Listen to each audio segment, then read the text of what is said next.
Hey everybody, what's going on? And it's Thursday at 3:30 Central. That means it's time to join Heather Wells, board certified cognitive brain specialist.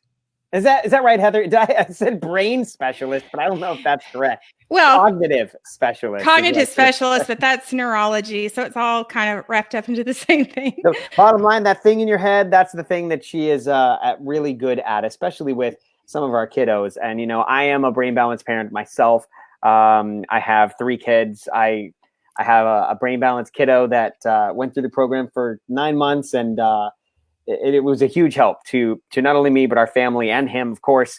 And, you know, I think that with the current situation and everybody kind of stuck at home right now, there's a lot of anxiety. There's a lot of things going on that kind of stress us out on a daily basis. You know, for me, it's ups and downs, right? We have great days, we have wonderful focus, and then there's some days where it's just a challenge. It's an uphill battle. And you know, I think that what we're going to talk about today, and it's just Heather and I, me coming from the parent perspective, and then Heather kind of giving some tips for me and for you, is how we can manage some of that anxiety.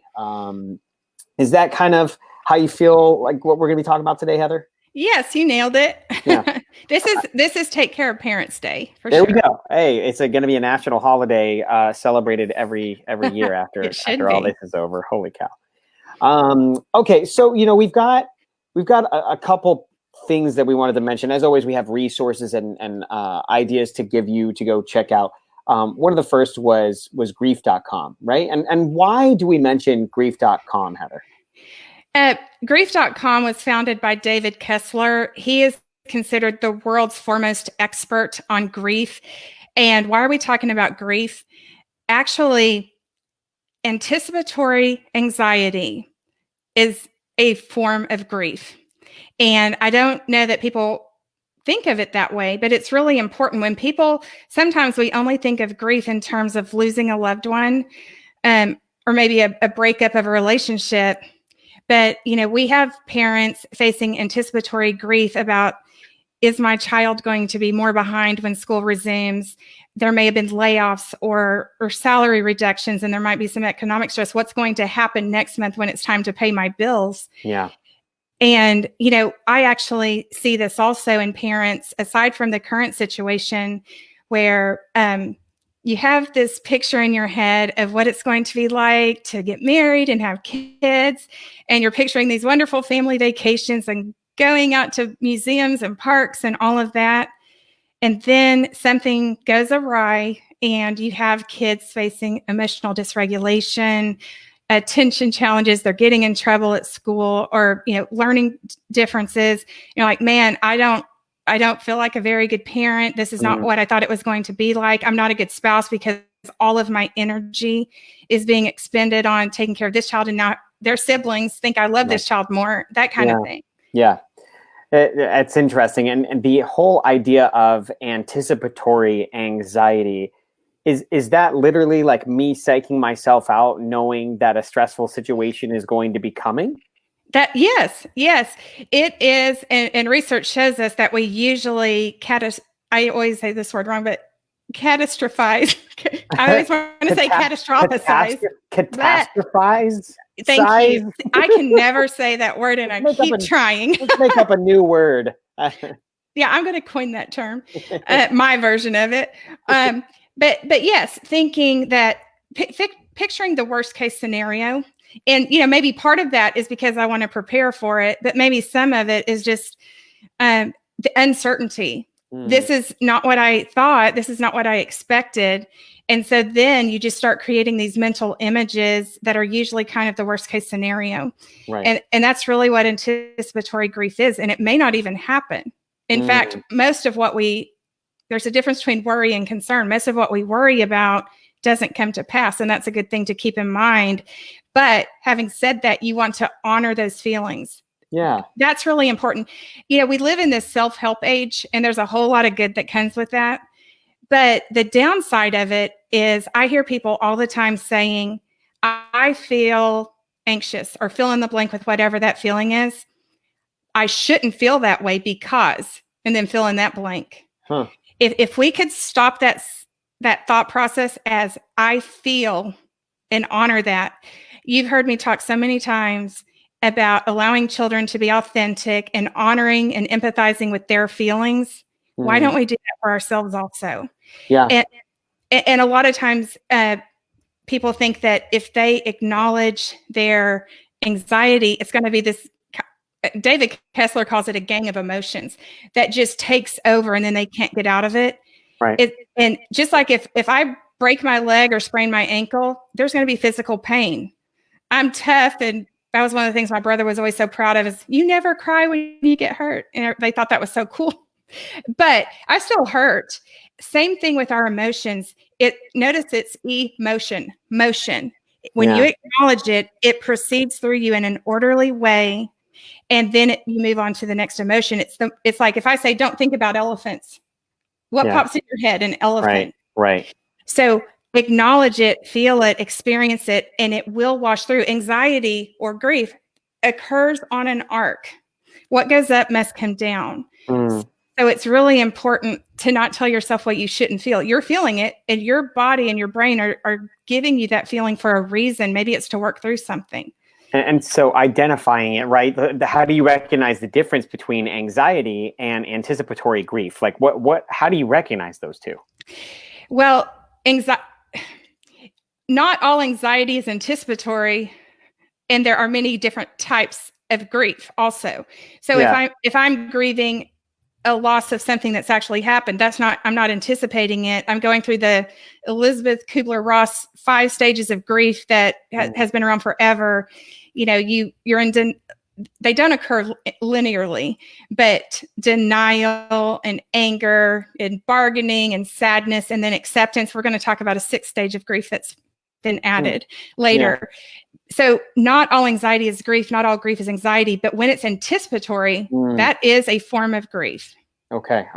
And I know you wanted to mention Carl Jung and his what you resist persists quotes, right? Yes. Yeah. What you resist persists. So that's just right back to that. Don't think about an elephant. Don't tell yourself what you shouldn't feel. Yeah. People are reading these books and I shouldn't feel that way. And one of the worst things you can say to yourself is other people have it so much worse than I do. Some people do that in a very well-meaning fashion to gain perspective, and there's something to that. But the problem with that is that no matter what someone else is going through, it does not diminish what your reality is. And then you're just shaming yourself. And then you could accidentally teach your child to shame themselves too. We want to validate their emotions, and it's what you do with them. And if we shame our own emotions and talk about all the things we should not do or feel, we're modeling kind of the opposite of what we want. And then kids will also internalize those, and then there are bigger explosions later, and the same can happen with us. Sometimes. Sorry to interrupt you. It's kind of like when you force a kid to like eat their food. Like, I'm not saying you should do this. I'm saying, but like every parent maybe sometime has been like, there are starving children somewhere in the world. You need to finish this plate, right? My parents said that to me, and I said they can have it. There you go. Generous little Heather Wells. Yeah, that's awesome. Well, how do you, we've got the difference between anxiety and anticipatory grief, but what about tolerating kind of the uncertainty that's coming our way? How do you tolerate when you're not even sure what's coming? One of the best things you can do is to practice just practice delaying having to find that certain answer. And I've talked many times about if you have kids facing anxiety disorder, you don't want to rescue them from that anxiety provoking situation because what it does, we talked about the arc of anxiety. What goes up must come down. If you rescue them when they're up here, that's how they remember it. And we are accidentally reinforcing the concept of, you're right, you couldn't handle that, so we had to take you out of it. And then it's a bigger monster the next time they face it. So Courtney, if you're wanting, she stresses about it. Thanks for watching, Courtney. I mean, I feel you. I mean, there's so much out there, Heather. Like I kid you not, like the news app on my phone is like something I'm looking at when I'm making my toast in the morning. And the first thing, it's like, you see the government stuff going on, which is like incredibly stressful, no matter what side of the party you're on. Like, forget about party affiliation, like government stuff is stressful, but then everything is talking about the current situation and what's going on and what people are going through and stuff. So I think I've just tried to say, like, I'm done. I'm going to stay out. And if I do check, I'm going to check for 5 minutes, just kind of find out, where we're at as a country, and just kind of step back after that. Right. Right. I check it for about 5 minutes every 3 days or so. And the only reason I even do that is so I know when my centers can reopen. Yeah.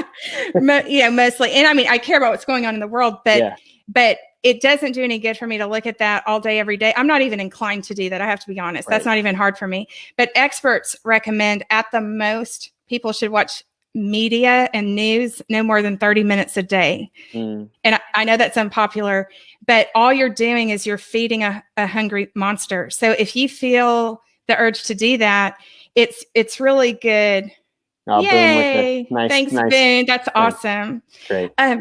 If you're feeling an urge to check the news and get the latest count or something, go for a walk instead.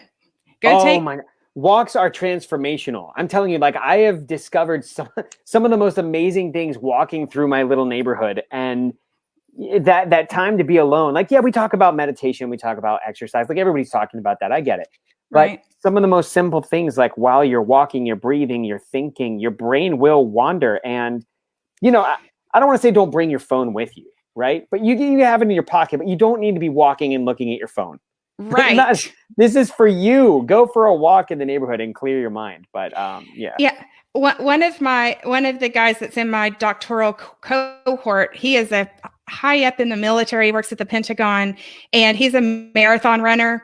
And he doesn't use a music or anything when he's running because he wants to be mindful. He wants to feel every bit of the sun on his skin, the breeze flowing, the pounding of the pavement under his feet.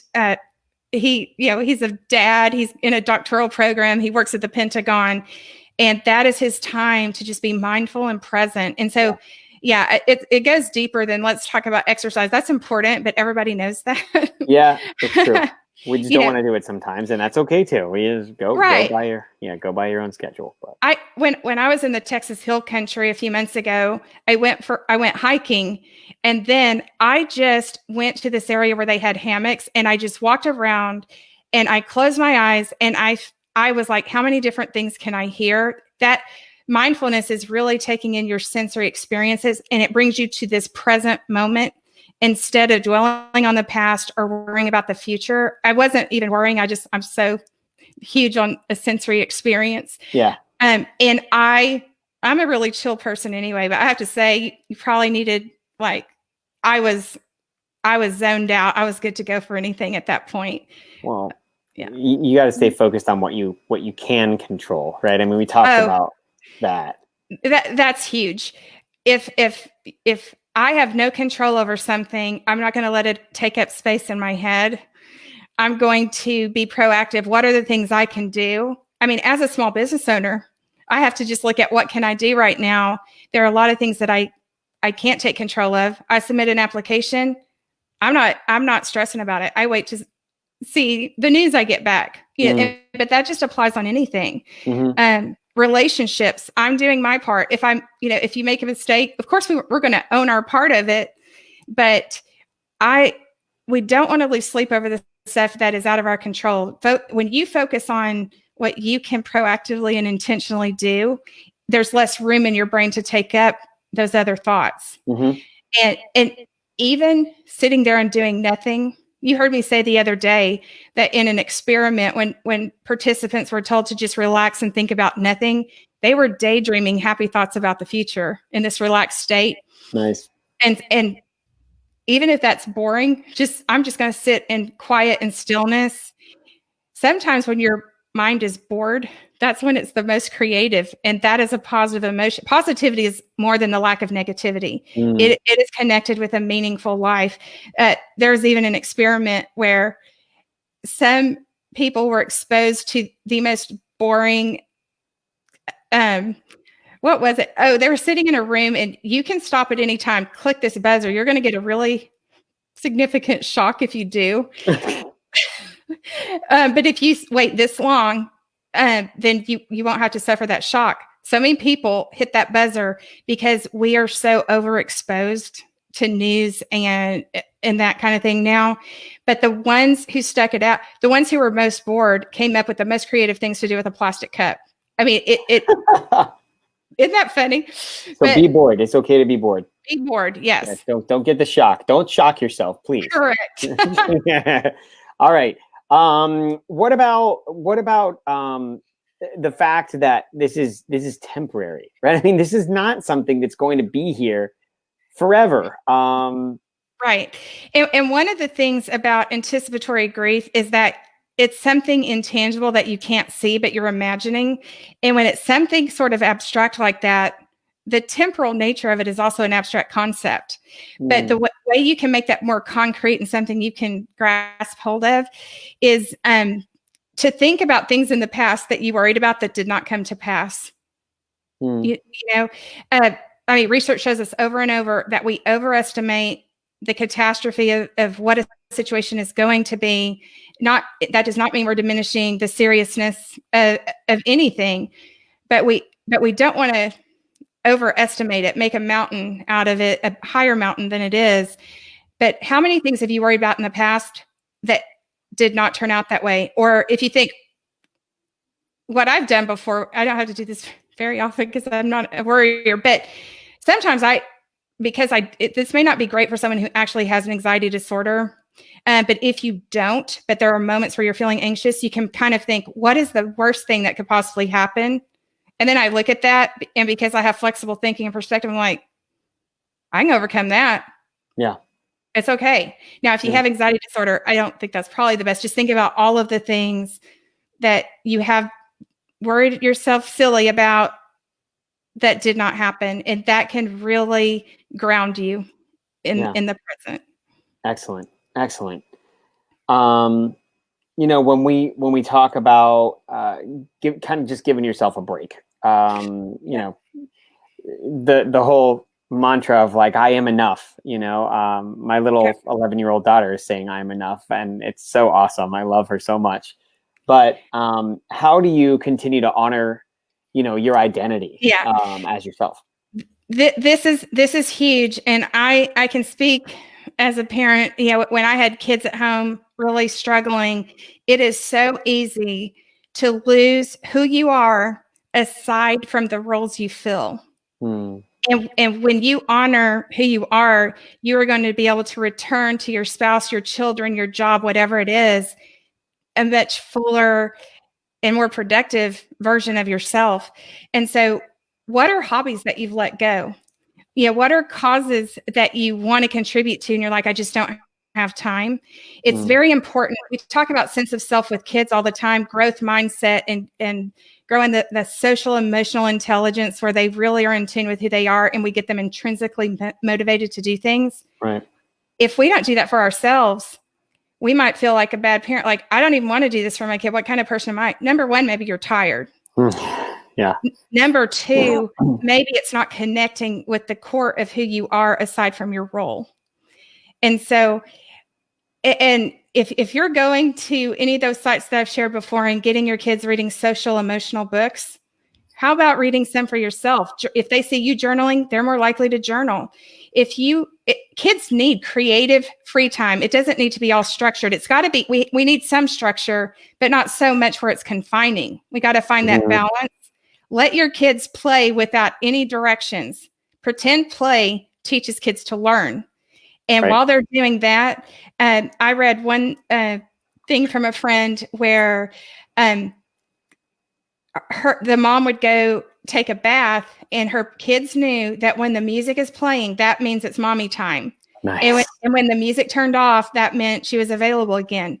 And parents tend to feel guilty about that. But when you nurture your own soul, you are a better spouse and parent and everything else because you're being true to who you are. And I think that is one of the most prevalent things, is that we get so busy at doing that we forget just being. So true. It's so Yeah. true. Let me see. I've got a couple other notes that I wanted to make sure that you talked about. So we talked about doing it all and trying to think you can do it all, prioritizing and having realistic expectations on what you're actually able to accomplish. Self-talk is huge. Yeah. Like how? Like what do you mean? Just like looking at yourself in the mirror and just being like, I'm the best? Like, what are you talking about? Around the year 2000, Dr. Martin Seligman is called the father of positive psychology. And the field of psychology said, we want to be more than diagnosing mental illness. We want to find out what leads to purpose and a meaningful life.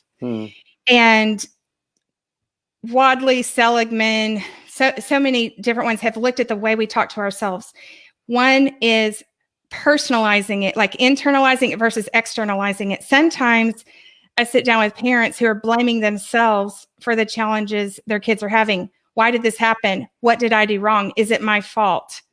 Or if I had worked harder with my child on this project, he would have gotten a better grade. Number one, it's not as much about the grade as it is about the learning. And we want to focus on the process and not the end result. But it is not your fault. When we internalize things, it doesn't mean we don't take responsibility for things we need to own. I snapped at you. I'm sorry. That's not the same thing. Yeah. But when we're facing, is the current situation your fault? No. Is it your fault if you're not inclined to be a teacher at home? No. There is an external circumstance leading to this. And so anything where you're saying, I'm not good at this, I'm not doing a good job, that is internalizing an external circumstance. And then there's also a global versus more focal kind of self-talk. Global is kind of that all or nothing, always and never kind of thinking. I always say that when he says this, do you really always do that? Or if one bad thing is going on, life just stinks right now. That's very global. But when you start back to gratitude and everything and not Pollyanna, not denying the truth of what you're feeling or what's going on. But when you start thinking, I have food right now, I have shelter, I have friends, I have this family, and you start realizing all of the good that's happening amidst things that aren't the way we wish them to be, you're getting it more specific, and then it's not as overwhelming. Yeah. And so we're really good at filtering out the good we're doing. I'm the worst mom. No, you're not. You know what? I'll never get any cooking awards, but does that just mean I'm a horrible caregiver? I don't think so. Right. It might be why I'm single, but it's not. Does that make me nurturing? I'm kidding. God. I'm just joking. Well, what about, we talk so much about social distancing right now, but social distancing and a supportive connection, like those are not mutually correct. Exclusive, yeah. Yes. And I've seen some really creative things that people are doing. A lot of people are feeling in isolation. I found out just shortly before we got on here about a 15-year-old who committed suicide because of isolation, feeling isolated. So what can we do? We've got to stay connected. And there is a YouTube video that's fantastic about what matters in life. I'll post that later. I forgot to get right up front. It will knock your socks off, but it all boils down to connected relationships. You've heard me talk about Harvard and serve and return relationships with children. They make a silly face, you make it back at them. They give you eye contact, you give it back. And then we always have to be attentive and present when they're engaging with us. Who are your serve and return adult relationship partners? And voice is also important. It's great to talk on the phone, texting. I mean, big fan. It comes in handy a lot. But there's nothing like hearing the voice of someone who genuinely cares about you. Yeah. Some experts say that 93% of our communication is nonverbal. And so video, phone, there are so many, we're doing exercises online with kids right now. There are art classes, there are exercise classes online where you have that feeling of community, writing letters to grandma, just things where you're connected. Some of my friends have had virtual birthday parties and Aw. even arranged for deliveries of things while everyone is on video together. You can still celebrate those moments and be creative in how you do it. Yeah. I've had a lot of people ask me, am I going to get on my family's or my friends' nerves if I let them know I'm feeling really despondent right now? Mm-mm. No. If it's a serve and return relationship, they are going to nurture that. And again, you're honoring it. Just like we want our kids to talk through their feelings, you need to talk through yours too. Again, we don't deny them. We don't sweep them under the carpet, but then they move through us. Yeah. You're not going to get anybody's nerves. And if you do, you might want to rethink the significance of that person in your life. I don't mean that in a rude way. Yeah. But we only want people in our lives who genuinely, deeply care about us, you know? And speaking of that, like, can you touch on compassion and your thoughts behind that? Yes. Yeah. Self-compassion is important. Giving yourself a break. I am enough. Focus on your strengths. I have to tell you, one of the biggest revelations I've had in my doctorate program was that strengths are not equivalent to things I'm good at. Strengths are things that are energy begetting rather than draining. There's a lot of stuff people are good at, but they don't enjoy doing them. Yeah. You know, a strength is something that physically, mentally, emotionally stimulates you. Focus on your strengths. We spend so much time. What can you delegate that does not fit that? You might be good at it, but it's draining to you. Right. That's one way to show compassion for each other. Another thing is to be compassionate with your family and friends. And if they kind of respond in a way that was like, that was kind of unkind. Yeah. Think about who they usually are and not who they were in that moment. It's called states versus traits of positivity is what it's called. Yeah. But anxiety, the uncertainty, grief, all of these things impact people in unique ways. Yeah.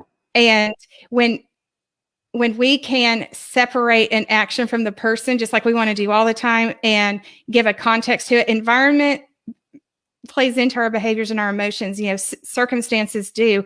And we need to recognize that circumstances are malleable. Not only are they temporary, they are changeable. Y'all have heard me talk about neuroplasticity and how our brains are pliable. We can grow new neural pathways. And when kids know that, they just soar. Their efforts go through the roof. Their outcomes go through the roof. But so are circumstances. Yeah. The malleability of circumstances really leads to resilience and grit. You know, resilience is a positive response to adversity. And Duckworth calls it grit. And there have been many studies showing this is the number one predictor of school success. Wow. So if we show determination toward our goals, toward our focus, even during hard times, honoring our feelings, but our actions keep going in the right direction, right. We're modeling that for them. And that's really powerful to note.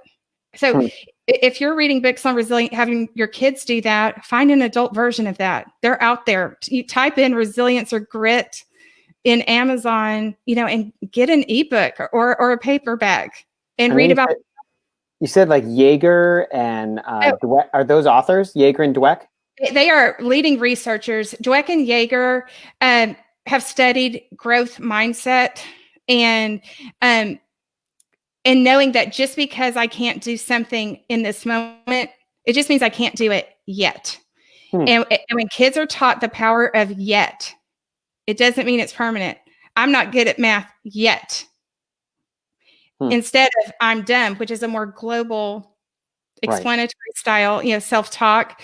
Right. When they are taught that, when you do hard things, your brain grows. You can grow character traits. You can grow new skills. It transforms and it even helps kids get along with each other. And this has been studied all the way from young kids through young adults. And it applies to adults too. It's just that growth mindset right now is more kind of framed in research under the kid through young adults phase. But our brains continue to be malleable. You've heard me talk about how my dad lost half his brain at the age of 61.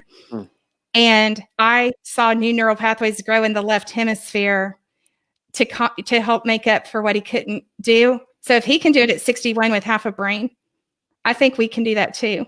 Yeah. Incredible. I know we're coming close to the end, but I want to make sure that we talk about, who you are apart from the roles you fill. I think we kind of touched on it. Yes. But That's the whole thing, is honor your sense of self. What matters to you? What are your passions, your interests, aside from being an accountant, a teacher, a parent, a spouse, a friend? Who are you in your heart and soul? What are your dreams? What are your visions? And by the way, what a cool activity to do with your kids is for everyone in the family to create a vision board. And you're getting sensory motor work there too. But every time you do these activities with them, you're setting a really good example. And you might be, if you have any anticipatory grief, there's a lot greater chance that some of those things aren't going to come to pass in the future that you're concerned about. But when you do that, and when you're focused on your strengths, and when you're grateful, realizing that the issue I'm concerned about is more focal rather than diffuse, you can find meaning in adversity. There's lots of research about this. Seligman, Wadley, but Viktor Frankl kind of is the one who started with this. He was a prisoner of war in Nazi concentration camps, and he wrote the book Man's Search for Meaning. And I dare you to read that, even guys out there, without tearing up at some point or without just getting hit in the deepest part of your heart. He said, when I can't change the circumstances, it's time to change myself. And he doesn't mean from who I actually am. He just means that growth mindset. And he talked about how when an architect is fortifying a structure, you increase its load, and that increases the strength of that arc. So a lot of us right now, even, are under some extra pressures. This can strengthen us as the family unit. It can strengthen us as communities, things that we carry forward, not just right now, but into the future. And one way that Nick is a guy who's huge on self-leadership and has written books, of really, really outstanding books, but he calls them challenges in progress. Seligman calls it opportunity thinking. And I think of all things we're talking about today, and this just kind of brings it all together. I don't think I would be very passionate about what I'm doing no matter what, but so much of what I know and the depth of my mission and my purpose in life is because I was legally blind. It is because I had tumors in my brain. It is because I've been through some significant trauma. And because of that, it has equipped me with things you cannot learn in a textbook. Life is one of the best teachers. And when we can find the meaning, and by the way, David Kessler wrote another book. He had co-written a book about the 5 stages of grief with Elizabeth Kubler-Ross, and her family gave him permission. And that had been standing for years. It's what my dad taught from as a gerontologist and preacher. Thank you, Courtney, so much. But the 6th stage of grief, after acceptance, which is very empowering, is meaning. It is now an official stage of grieving process. It's not me wishing myself to believe this. With every fiber of my being, I am grateful for every single setback that's happened, because it's not been a stumbling block. It's been a stepping stone that has given depth to my empathy, my insights, my perspectives that I can pour out, because I have been in the shoes of the kids we work with. I have been in the shoes of the parents. I have been in the shoes of people I work with in nonprofits, and they know I get it on a level that couldn't have been taught any other way. Yeah. Incredible. Well, I think, as always, it's been a lot to think about, And I hope, guys, that as you're hearing Heather talk and share some of these insights, that you're not alone. We're all in this together. And, we're here every Tuesday, Thursday, Friday at 3:30 Central. And if you live in the South Lake, Katy, or Mansfield area within Texas, and you need some help, you need some support, you can reach out to any of these brain balance centers that Heather is involved in, and either message them directly on Facebook. We're here on the Facebook platform, so a direct message is always good. or you can always reach Heather, and I'll go ahead. I know, Heather, you want your email Sure, out there, yes. so, And I know that we also have people watching these in other states. And so if you reach out to us and you're in another state and need help, I will get you in touch with my colleagues in other centers around the country too, to support you. I'm happy to support you however I can, but I can get you in touch with the right people too. Of course. Yeah. Well, thanks everybody for tuning in. Thanks, Heather, for watching, and we'll see you on Friday, tomorrow. Tomorrow, y'all. It's step 2 of the autism that Dr. Brian Aspie and I are talking about. It's going to be really special. Thank you so much for sharing your time. All right, guys, take care. Bye.